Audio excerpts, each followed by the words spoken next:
अस्सलाम वालेकुम नाज़रीन, प्रोग्राम जहान तक के साथ मैं आपका मेज़बान अब्दुल रज़ाक खट्टी। आज हम सियासत पर बात नहीं करेंगे।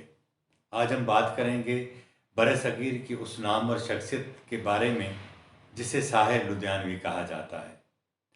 साहिर लुधियानवी का असल नाम अब्दुल हई था और वो 8 मार्च 1921 में भारतीय पंजाब के शहर लुधियाना में पैदा हुए।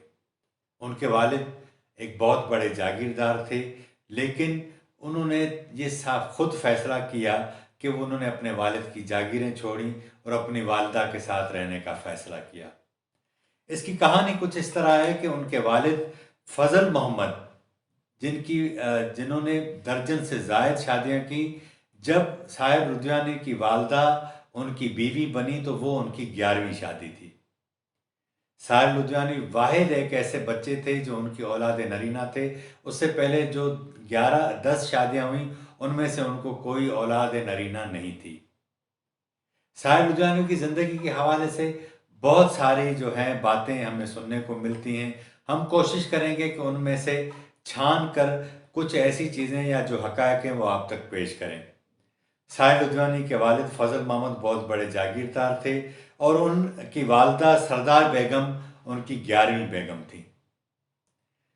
जब सरदार बेगम और उनके वालिद फजल मोहम्मद के दरमियान मामलात न बने तो ये केस जो है वो अदालत तक जा पहुंचा और तलाक लेने के बाद मामला साहिर जो अब्दुल हई थे उनके बेटे उन तक पहुंचा। अब इशू ये था कि बेटा किसके पास रहेगा। माँ क्योंकि साहिर की वालदा वो अपने शौहर उनकी जायदाद को छोड़कर आई, उन्होंने कोई क्लेम नहीं किया। नतीजे में अदालत के अंदर उन्होंने ये क्लेम किया कि वो अपने बेटे को अपने साथ रखना चाहती हैं। बरसगीर और उर्दू के नामवर शायर जावेद अख्तर जो उनके करीबी दोस्त थे साहिर लुधियानवी के, वो बताते हैं कि उनकी वालदा अदालतों के चक्कर काटती रहीं और आखिरकार साहिर लुधियानवी के बयान के बाद ही अदालत ने यह फैसला दिया। साहिर लुधियानवी ने अदालत में कहा कि वो अपनी वालदा के साथ रहना चाहते हैं। अदालत ने ये उनकी उनकी मर्ज़ी को मलहूज़ रखा और ये फ़ैसला उनके हक़ में दिया और वो दिन और मरते दम तक वो अपने वालदा के साथ रहे। साहिर लुधियानवी कॉलेज के दौर में ही जब वो पढ़ रहे थे लुधियाना में, तो कम्युनिस्ट नज़रियात के असरात उनके जहन पर हावी रहे और नतीजे में पूरी ज़िंदगी उनकी शायरी उनके ज़ेर असर रही। यही सबब था कि उन्होंने अपनी शायरी में न सिर्फ मज़दूर को जगह दी, दहकान को जगह दी, बल्कि हर उस पिसे हुए तबके को जगह दी जिसे ग़ुलामी की जंजीरें तोड़नी थी। साहिर लुधियानवी के कॉलेज के दौर के हवाले से ये भी बताया जाता है कि अमृता प्रीतम उनके साथ पढ़ती थी और अमृता प्रीतम और इनके दरमियान जब अफेयर शुरू हुआ तो उनके वालिद अमृता प्रीतम के वालिद इस हक़ में नहीं थे कि उनकी साहिर के साथ शादी हो, और उसका एक सबब तो ये था कि अमृता प्रीतम के वालिद खुशहाल थे, जबकि साहिर लुधियानवी की जो माशी हालत थी वो कोई अच्छी नहीं थी। इसके अलावा दूसरा सबब उनका मुस्लिम होना भी था। नतीजे में कहा यह जाता है कि उनके वालिद ने अमृता प्रीतम के वालिद ने कॉलेज की इंतज़ामिया को कहकर उन्हें कॉलेज से निकलवा दिया। लेकिन इस पर हम बाद में बात करते हैं। हम आगाज़ करते हैं उनकी जब शायरी का आगाज़ किया उन्होंने कॉलेज की ज़िंदगी से, तो उन दिनों फैज़ अहमद फैज़ और जोश मली आबादी उनके पसंदीदा शायर थे और उनकी शायरी के असरात भी उन्होंने जो है वो लिए। लेकिन आने वाले दिनों में जब उन्होंने शायरी की तो उन्होंने कोशिश की कि उनका कोई असर फैज़ साहब की और जोश मली आबादी साहब की जो शायरी के असरात हैं, उन्होंने कोशिश की कि उनकी शायरी पर उसके असरात ना हों। 1943 में उनकी पहली किताब तलखियाँ जब शाया हुई तो उनकी किताब के शाया होने के साथ ही वो उस वक्त के बड़े सगीर हिंदुस्तान के बड़े शायरों की सफ़ में आकर खड़े हो गए। उनका पहला इश्क लुधियाना में महेंद्र चौधरी के साथ हुआ। कहा यह जाता है कि महेंद्र चौधरी नौजवानी के ही उम्र में किसी बीमारी में मुब्तला हुई और इंतकाल कर गई।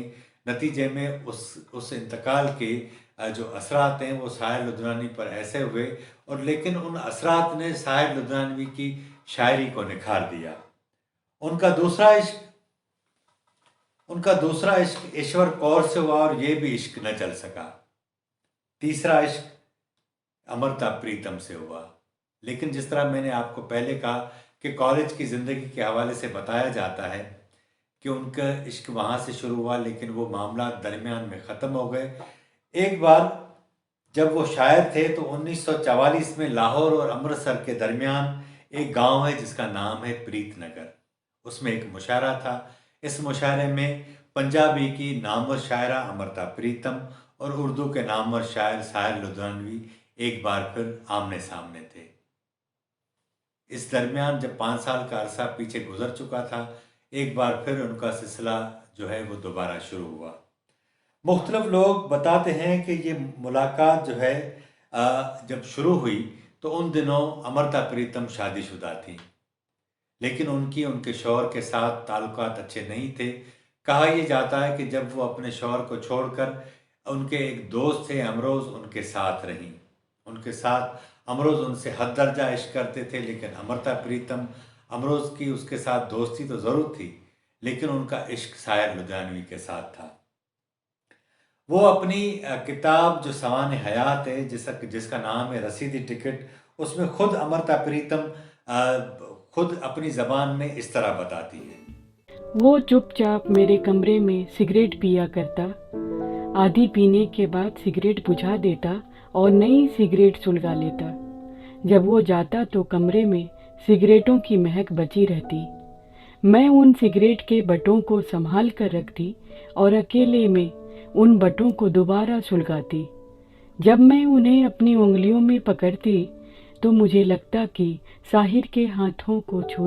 जिस तरह साहिर लुधियानवी के इस्तेमाल किए हुए सिगरेट के टोटे अमृता प्रीतम इस्तेमाल करती थी, इसी तरह अमृता प्रीतम जब साहिर लुधियानवी के घर आती तो उनके जिस कप में वो चाय पीती थी और चाय छोड़ देती थी, साहिर क्या करते कि उसी कप को उसी तरह रख देते थे। और जब वो ना आती, इनके दरमियान काफ़ी दिन गुजर जाते, तो साहिर उसी ठंडी पड़ी हुई जो उनकी चाय होती थी उसको कोशिश करते जितनी भी होती पीते और उनको याद करते।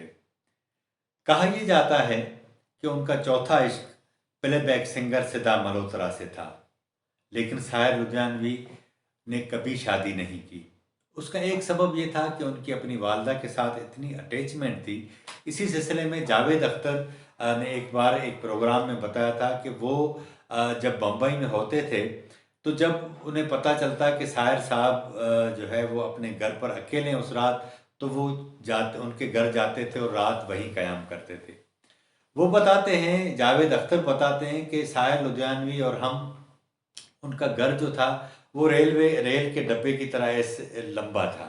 तो एक कमरे में जहाँ ड्राइंग रूम होता था वहाँ हम बैठते, दरमियान में 1-2 कमरे और होते, उसके साथ फिर सहन होता और आगे उनकी वालदा रहती थी।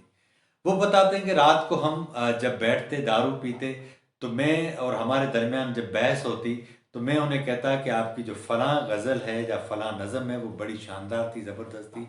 वो बताते हैं कि साहिर लुधियानवी बैठकर दारू नहीं पीते थे और वो टहलते रहते थे कमरे में। वो उसी वक्त जब उनकी मैं तारीफ़ करता तो वो गिलास हाथ में उठाए अपनी वालदा के पास जाते और उन्हें बताते कि लोग मेरे बारे में ये कहते हैं। उनकी वालदा कहती तो लोग ठीक कहते होंगे।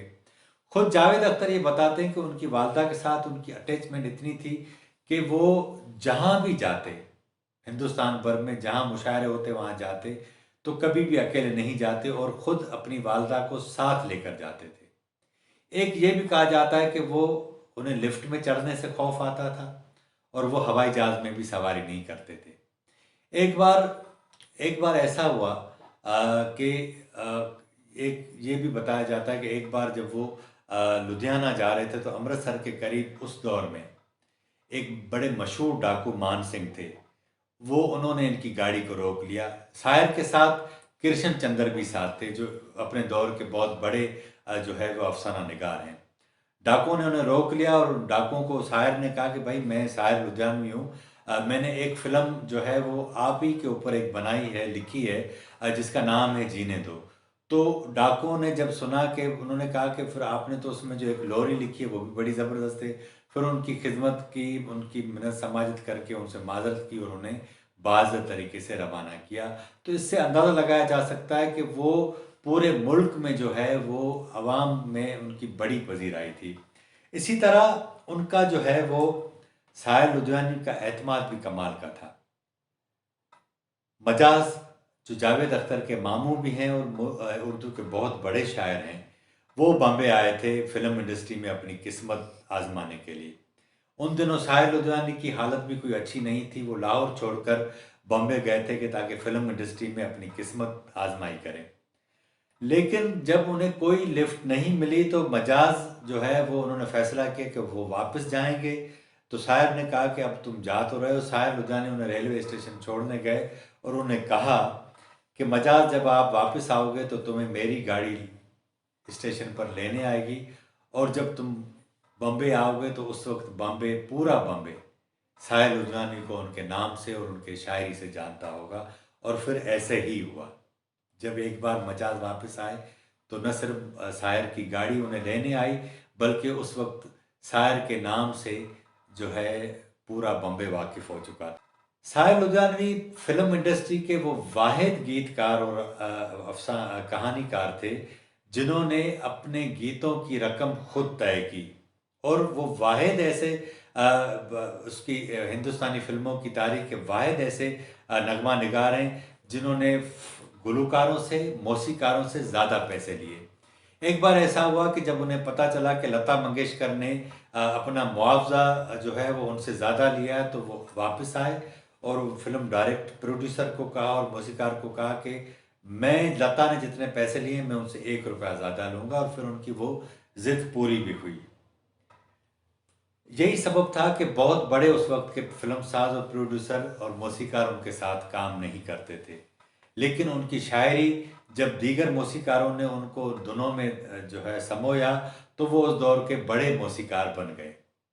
साहिर लुधियानवी लाहौर में एक साकी नाम से एक रिसाला भी निकालते थे, लेकिन जब उससे कोई आमदनी न हुई तो वो बॉम्बे चले गए और उनकी ज़िंदगी मुकम्मल तौर पर बॉम्बे में पूरी हो गई। साहिर लुधियानवी बरे सगीर की तारीख के एक ऐसे शाहकार और एक नामवर जो हैं वो शायर हैं जो बकौल उनके, जिस तरह कभी कभी में उन्होंने कहा था कि मैं पल दो पल का शायर हूँ, पल दो पल मेरी जवानी है, लेकिन सच्ची बात यह है कि वो पल दो पल के शायर नहीं बल्कि हर पल के शायर हैं। और हमारे अहद के हमारे इस अहद की उन्होंने 3 नस्लों को मुतासर किया। आने वाले दिनों में जब तक इंसानों के मसाइल हैं, इंसान गुलामी की जंजीरों में जकड़ा हुआ है, शायर अपनी शिद्दत के साथ ज़िंदा रहेगा, और यही सबब है कि साहिर लुधियानवी हमेशा सबको याद आता रहेगा। उन्होंने 1980 में हार्ट अटैक की वजह से उनका इंतकाल हुआ। सिगरेट बहुत ज़्यादा पीते थे, शराब की ज़्यादा जो है वो इस्तेमाल के नतीजे में वो जान पर ना हो सके और वो इंतकाल कर गए। आज के प्रोग्राम में इतना ही। अगर हमारा प्रोग्राम आपको अच्छा लगा हो तो इसे सब्सक्राइब करें, शेयर करें और लाइक भी करें, और अपने कमेंट्स दें ताकि हम आने वाले दिनों में इसको मज़ीद बेहतर कर सकें। मुझे इजाज़त दीजिए। अल्लाह हाफ़िज़।